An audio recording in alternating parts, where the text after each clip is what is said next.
Assalamualaikum warahmatullahi wabarakatuh. Alhamdulillah, Allahumma shalli ala Muhammad wa ala ali Muhammad. Selamat siang sahabat Penais Dakwah Provinsi DKI Jakarta. Hari ini bertemu kembali kita dalam rangka bincang-bincang kecil dengan para ustadz ya. Hari ini alhamdulillah siang ini sudah hadir bersama kami. Kalau di tempat kami Jakarta Timur masyhur beliau Ustadz Haji Ahmad Dumyati. Assalamualaikum Ustadz. Waalaikumsalam warahmatullahi wabarakatuh. Ya, kabarnya baik ya Ustadz ya. Alhamdulillah. Ini romannya amplopnya tebal nih. Ya, insya Allah. Sahabat Zawa yang kami hormati, hari ini insya Allah kita akan berbincang-bincang dengan beliau dengan tema bagaimana cara mensyukuri hari kemerdekaan dikaitkan dengan nilai nasionalis dan patriotisme di kaum milenial. Ya Ustadz, begitu ya? Insya Allah siap. Sahabat yang dirahmati Allah, sebelum kita bincang-bincang dengan beliau, alangkah baiknya mungkin kita perkenalkan dulu beliau ini. Beliau kalau sehari-hari kami memanggilnya Ustadz Dumyati. Nah, alhamdulillah beliau seorang penyuluh agama di Kecamatan Matraman, Jakarta Timur. Baik. Benar ya Ustadz ya? Benar. Namun begitu, di samping beliau Ustadz, beliau guru yang sangat membanggakan sekali ya. Ustadz Dumyati ini di sela-sela kesibukannya juga ketua RW nih, teman-teman, sahabat. Jadi untuk di lingkungan masyarakat cukup masyhur dah begitu. Baik Ustadz, alhamdulillah kita nih bertepatan banget ya dengan tema yang Ustadz bawakan. Bulan ini adalah bulan Agustus yang sering kita sebut dengan bulan yang Semara. Karena setiap tanggal 17 Agustus seluruh rakyat Indonesia itu memperingati hari kemerdekaannya. Itu dengan bahagia mereka bersama-sama melaksanakan macam-macam ya upacara, perlombaan. Ini bukti tanda syukur mereka terhadap kemerdekaan yang sudah diraih oleh para pejuang kita dari penjajah yang bertahun-tahun berjuang sangat lama sekali. Alhamdulillah kita nikmati hari ini. Nah, Ustadz Dum, bagaimana caranya kita mensyukuri nikmat kemerdekaan pada saat sekarang ini, Ustadz? Menurut Ustadz bagaimana? Biar kita itu tidak kebablasan juga ya, karena sudah lama sekali kita merdeka, betul Ustadz? Baik, terima kasih. Dalam mensyukuri nikmat kemerdekaan, tentunya kalau secara global untuk masyarakat umum, warga negara sudah patutnya wajib kita bersyukur pada Allah Subhanahu wa taala, Tuhan yang Maha Esa. Mensyukuri nikmat kemerdekaan itu adalah merupakan kewajiban bagi setiap warga negara. Gitu ya Ustaz ya? Ya, itu yang harus minimal mungkin sekecil-kecilnya dengan ucapan lisan alhamdulillah. Yang kedua, menghargai jasa para pahlawan. Kemudian juga tugas sekarang ini adalah menjaga kelestarian lingkungan dan warga negara kita. Itu rasa salah satu mensyukurnya seperti itu ya Ustaz ya? Bisa. Mungkin di sepanjang penilaian yang Ustaz lihat, apa sih yang dilakukan oleh masyarakat secara konkret mensyukuri nikmat kemerdekaan ini? Ya, baik, kalau secara umum biasanya masyarakat memperingati atau mengungkapkan rasa tasakurnya biasanya nih nanti malam nih ya, ada malam tasakuran, memperingati 17 Agustus. Itu acaranya apa? Di dalam dikemas itu biasanya paling tidak dia doa untuk para syuhada, para pahlawan yang telah memang benar-benar berjuang. Nah, tinggal kita sekarang yang tidak merasakan manggul senjata, yang tidak kenal bom mungkin. Iya, betul. Nah, tinggal kita mengisi kemerdekaannya, yaitu tadi bersyukur. Ada juga mungkin lain-lain wilayah atau daerah, mereka juga mengadakan santunan kepada anak-anak yang perlu dibantu di sekelilingnya. Di antaranya itu Spesifik lagi tadi yang Bu Roza sampaikan untuk kaum milenial ya. Nah ini sangat penting sekali. Buat mereka itu sebenarnya jangan sampai mereka sudah luntur, hampir luntur nilai-nilai kebangsaan, wawasan keagamaan, dan juga karena mungkin dunia mereka ini tidak sama Sudah dengan jauh kita berbeda, dulu. ya. Iya jauh. Nah tinggal mereka itu sebenarnya harus mengambil positifnya dari yang sedang dialami medsos. Mohon maaf, di antara beberapa kawan pemuda remaja mungkin karena mereka sudah terkontaminasi kali ya dengan hal-hal yang dunia medsos yang mungkin tadi disampaikan kebablasan, ataupun mereka lebih asik dengan game-gamenya. Padahal kalau dia mau ambil secara positifnya, itu di dalam medsos itu banyak kalau dia mau lihat pejuang-pejuang. Agar nilai juang para pahlawan dahulu itu bisa patriotisme ya. Betul, ditumbuhkan untuk para remaja dan pemuda saat-saat ini. Karena hampir boleh dikatakan sudah memudar begitu ya. Pergeseran nilai itu udah terjadi. Ya benar juga Ustadz. Bahkan mereka terkadang lupa ya bahwa tanggal 17 itu hari apa ya, seperti itu. Karena ada yang bingung 17 Agustus apa ya? Ada yang begitu juga bisa ya. Jadi. Baik. Ustadz, kita lihat di berbagai masyarakat itu berbeda ya, memahami ataupun mengaplikasikan rasa syukur. Nih, menurut Ustadz, ini memang ada perlombaan-perlombaan ya. Nah, ini kadang-kadang kita juga melihat bahwa kalau sekedar perlombaan misalnya bagaimana manjat batang pinang, ya kan, kemudian lomba berlari, tarik tambang, itu masih secara liga seoke gitu.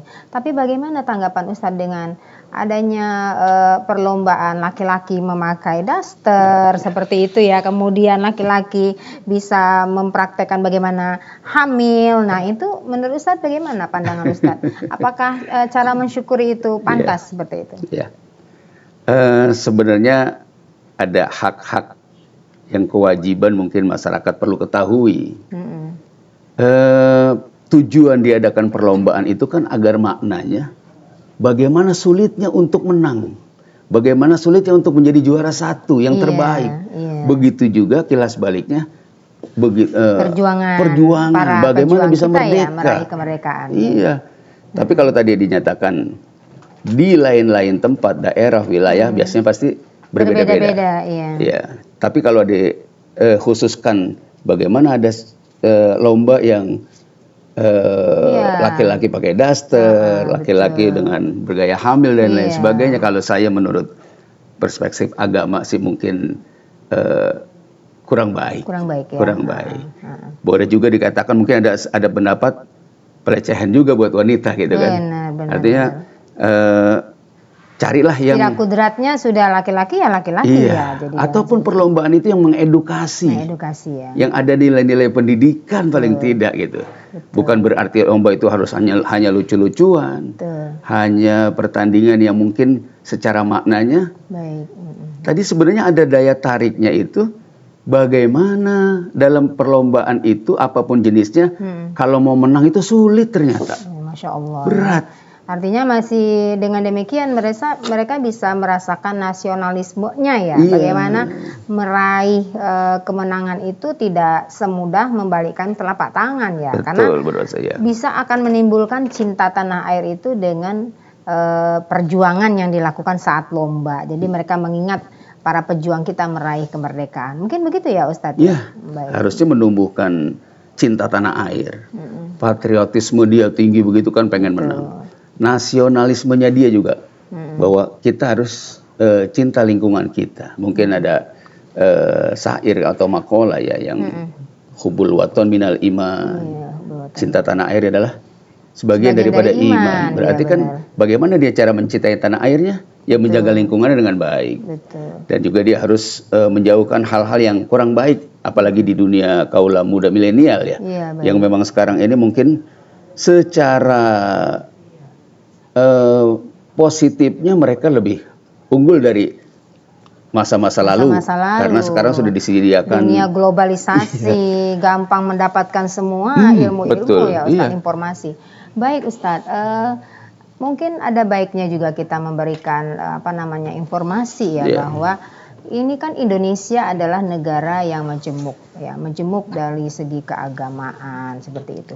Nah, kita versi Muslim Ustadz, apa bisa ada contoh juga bahwa para pemuda saat di masa Rasulullah itu bagaimana mereka mempraktekkan jiwa nasionalis dan patriotisme itu bisa mereka jadi contoh nggak? Jadi adakah sahabat yang bisa menjadikan diri buat para milenial menjadikan uswah bagi mereka gitu? Yeah. Untuk mencari suri tauladan atau mungkin panutan ya. Betul. Yang akan dijadikan oleh para pemuda. Kalau melihat sejarah-sejarah zaman Rasulullah, banyak juga para pemuda. Contoh Sayyidina Ali. Sayyidina Ali, ya benar. Kemudian juga dulu pernah Rasul mengutus seorang sahabat bernama Maisarah. Itu kan seorang pemuda yang diberikan panji, bendera untuk memimpin perang. Walaupun saat itu usianya usia masih muda, tapi tetap ada kalangan tua itu merasa kenapa dia yang harus. Tapi kan Rasul tahu bahwa ada potensi pemuda ini yang akan membawa kemajuan Islam di masa akan datang. Seharusnya para pemuda remaja sekarang ini bisa mencontoh seperti itu. Betul. Nilai positif baiknya. Baik Ustadz. Biasanya kalau misalnya sifat nasionalisme, nilai nasionalisme dan patriotisme walaupun dia berbeda, tapi sedikit ada kesamaan seperti itu ya. Nah, nasionalisme, patriotisme kalau kita kolaborasi ini, nilai-nilai ini akan menciptakan wawasan kebangsaan, ya kan? Nah, kalau kita lihat anak-anak sekarang Ustadz, kalau kita lihat di viral-viral pertanyaan para netizen ya, ditanya coba Pancasila, sebutin Pancasila. Nah, ada yang nyebutinnya beragam-ragam gitu ya. Macam-macam. Nah, ini menurut Ustadz, apa strategi kita buat remaja atau anak-anak kita yang sudah mulai menurun wawasan kebangsaannya begitu Ustadz? Ada baiknya di dunia pendidikan itu perlu adanya jam-jam pelajaran tentang wawasan kebangsaan, yaitu kalau dulu kita masih belajar pendidikan moral Pancasila. Iya, PMP ya, waktu tahun 80 ya, Ustaz, Masya Allah. Ya. Ada PSPB, bagaimana pendidikan sejarah perjuangan bangsa. Nah, itu kita banyak mengenal di situ. Betul. Dan alangkah baiknya para pemuda dan yang saat ini sedang mengalami hal yang digitalisasi, sebenarnya dia bisa ambil pelajaran dari situ. Mungkin kalau tidak dapat di dunia pendidikan di sekolah, di kelas-kelas, mungkin dia bisa ambil dari medsosnya. Bisa sekarang lebih canggih. Informasi-informasi malah lebih dekat dari mereka ya. Kalau kita dulu harus ke pustaka mencari buku-buku begitu ya Ustaz. Baik Ustaz, alhamdulillah. Pada saat ini memang kita lihat bahwa anak-anak muda kita ini yang kita khawatirkan adalah anak-anak yang mudah sekali terpapar dengan informasi hoax gitu. Nah, hari ini Indonesia ini Masya Allah dengan kemajemukan agama yang beragam, minimal ada 6 yang diakui negara ya Ustadz ya, supaya mereka tidak terkontaminasi dengan hal-hal yang disulut.